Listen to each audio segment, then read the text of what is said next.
अस्सलाम वालेकुम dear student, उम्मीद है आप सब अच्छे होंगे। मैं फिर से आपकी खिदमत में हाजिर हूँ। जैसे लंडन फोर्सेस को मैंने दो बड़ी क्लासेस में डिफाइन करके एक्सप्लेन करके आपको दिया था, वही चीज़ है उसके फैक्टर पे डिपेंड करती है। देखिए, लंडन फोर्सेस किन मालिक्यूलों में या किस तरह के मालिक्यूलों में स्ट्रांग होगी, किस तरह के मालिक्यूल में वीक होगी। ठीक, यही बात हम समझेंगे factors affecting on London forces. वो कौन से फैक्टर्स है जिस पे लंडन फोर्सेस इन्हिसार करता है, जिसकी चेंज होने से लंडन फोर्सेस चेंज हो सकती है, मतलब इंक्रीज भी हो सकती है, डिक्रीज भी हो सकती है। ठीक, London forces depend on the following factor. दो फैक्टर है, ठीक, दो फैक्टर है। एक है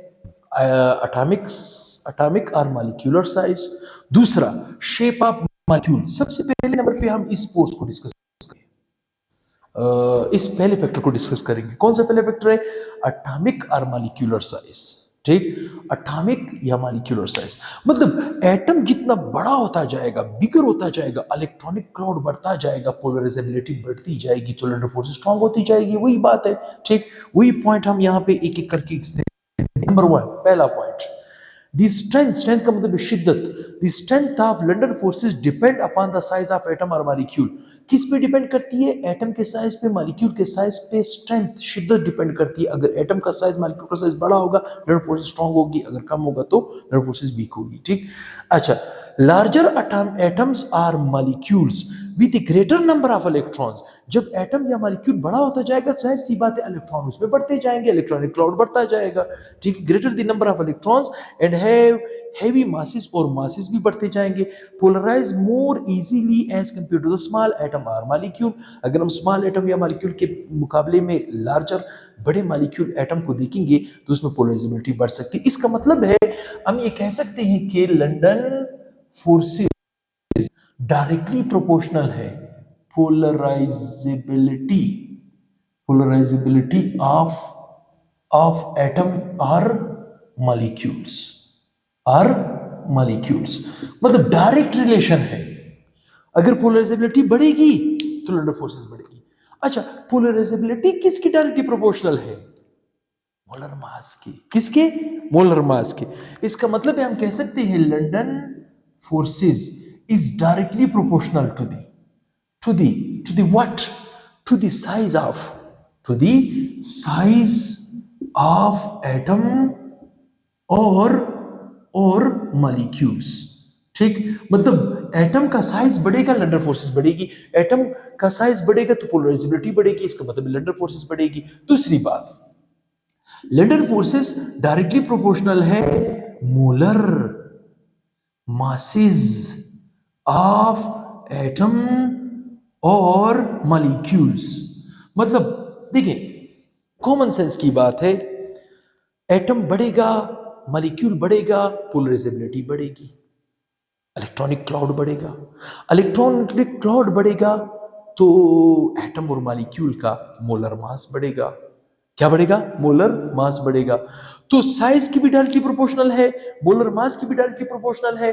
लंडन फोर्सेस जो है वो डायरेक्टली प्रोपोर्शनल है पोलराइजेबिलिटी ऑफ एटम की। ठीक, मिसाल के तौर पे मैं आपसे कहता हूं फ्लोरीन डैश फ्लोरीन के बीच जो लंडन फोर्सेस होगी, क्या वो लंडन फोर्सेस स्ट्रांग होगी या वीक? आपको भी सर क्या बात करते हो? देखिए, चलिए एक फ्लोरीन दूसरी फ्लोरीन को ले लेते हैं। ठीक, एक फ्लोरीन के पास कितने, मतलब पीरियोडिक टेबल में किस पीरियड में आ रहा है? दूसरे में आ रहा है।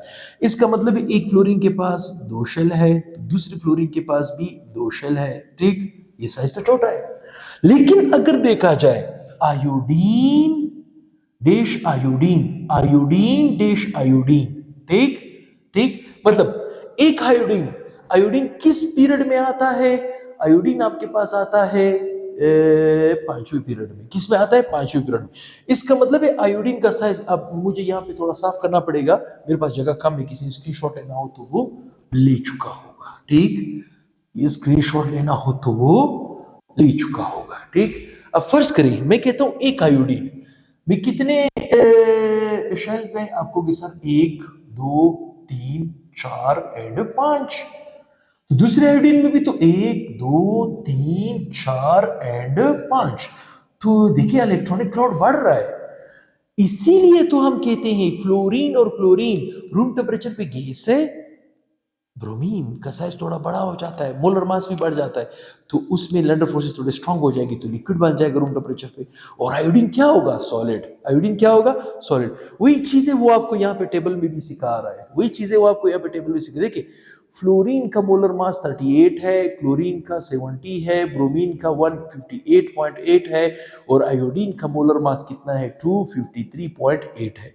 जैसे मोलर मास बढ़ रहा है, बॉइलिंग पॉइंट भी बढ़ रहा है, क्योंकि लंडन फोर्सेस इंक्रीज हो रही। इसका मतलब है लंडन फोर्सेस ठीक, पीरियोडिक टेबल में लंडन फोर्सेस ऊपर से नीचे की तरफ इंक्रीज होती है और लेफ्ट टू राइट डिक्रीज होती है। मेरी बात समझ रहे हो? इसका मतलब एक और रिलेशन निकल रहा है, एक और रिलेशन निकल रहा है। क्या चीज? हम यहाँ पे, जैसे हमने यहाँ पे स्टार्ट में कहा कि लंडन फोर्सेस डायरेक्टली प्रोपोर्शनल है साइज ऑफ एटम के या साइज ऑफ मॉलिक्यूल के।